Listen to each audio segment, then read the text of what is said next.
Well, hello everyone, and welcome back to another installment in our No Buff Rift Clear series. I hope you enjoyed the world record video that we put out last week, but we've got to finish out the rifts that are in the trial that we're currently working our way through. Today we have a very technical rift, and it's just because of the constraints that are contained therein.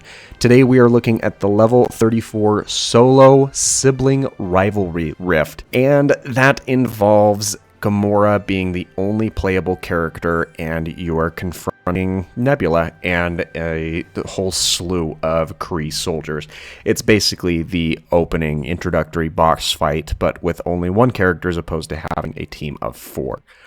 Now, there are a couple of issues or problems with the way that we're going about this rift, and because my Gamora is severely underleveled and has none of her abilities ranked up, again, the first one is more my fault, the second one is the self-imposed challenge of this series. This is a very trying rift, but there are a couple of strategies that you can employ to get through it a little bit quicker.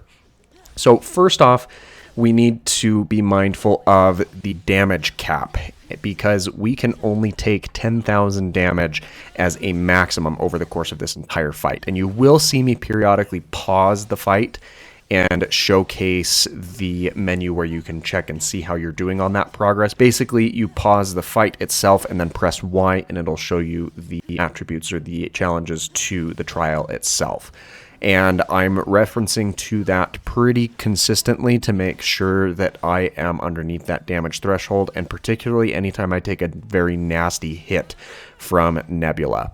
However, the other strategies that I recommend for this is if you're going for the damage ones specifically, where you're looking to minimize the damage that you can take during the course of the fight, you need to get rid of the Kree soldiers as quickly as you can. Fortunately, Gamora does have an ability that works really well for that. It's her God Slayer ability, where she will rush forward, swinging her sword in a circle around her, that area assault type attack. It's not the best area assault attack in the game, but it does the job for this particular rift, since we don't have a whole lot of other options. So that's certainly something that you can use to your advantage for clipping through the Kree soldiers and rotating them out fairly quickly, because it extends her hitbox on both sides of her and sends her rushing forward. So you can take out several of the Kree soldiers in a relatively short amount of time. Once you've made your way through that, you've really just got to make your way through Nebula. And there are a couple of minor changes in her attack patterns when she gets into her second phase. In her first phase, things are fairly straightforward. You'll just kind of want to roll around her. And I've found that Gamora's heavy attack tends to work a little bit better for bursting down larger sections of the stagger bar, as opposed to running down all of your energy points, because you should be trying to preserve your energy points for either that last push to get the stagger bar fully completed, or as an option to deal increased damage to your opponents once you are conducting combat with them. Those are kind of the two options that I've found tend to work best when trying to make your way through this particular rift. Now, the other thing that gets really tricky is when you get into that second phase of the fight, because there are two main switches to Nebula's fighting style that are particularly annoying. The first is her large area of effect electrical attack that she shoots out.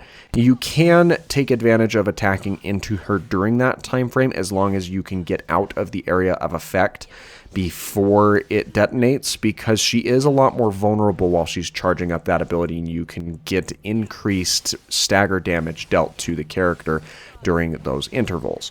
But again, you've got to be able to retreat outside of that area of effect, because it will deal massive damage, particularly if you're looking to avoid taking that 10,000 damage over the course of the fight. The other thing that's really frustrating about this second phase is Nebula has a 3-hit combo just regularly, but on her third hit in the second phase, she will jump up in the air and then slam down on the ground near where you are. So once you're aware that that's how she conducts her combat, you can roll around that and kind of get away from her a little bit easier, but it definitely throws you off guard and can get you with some surprise slam damage in the middle of a fight, which generally you want to try and avoid. Those are really the biggest things that you've got to look out for, and because of the limited resources that I had for this rift, I unfortunately wasn't able to get it under 3 minutes. I tried this for about a half hour, and there was nowhere near getting close to that mark. So this at least shows you some of the strategies that I was using to get through it, and I hope it allows you to tackle this rift a little bit better when you try taking it on yourself. But do you feel like there's anything that I missed or strategies that you want to suggest? If you do, feel free to leave those in the comments down below. If you enjoyed today's video, don't forget to leave a like, and be sure to subscribe for that daily variety content. Thanks so much for your time, and I hope that you have an absolutely fantastic rest of your day.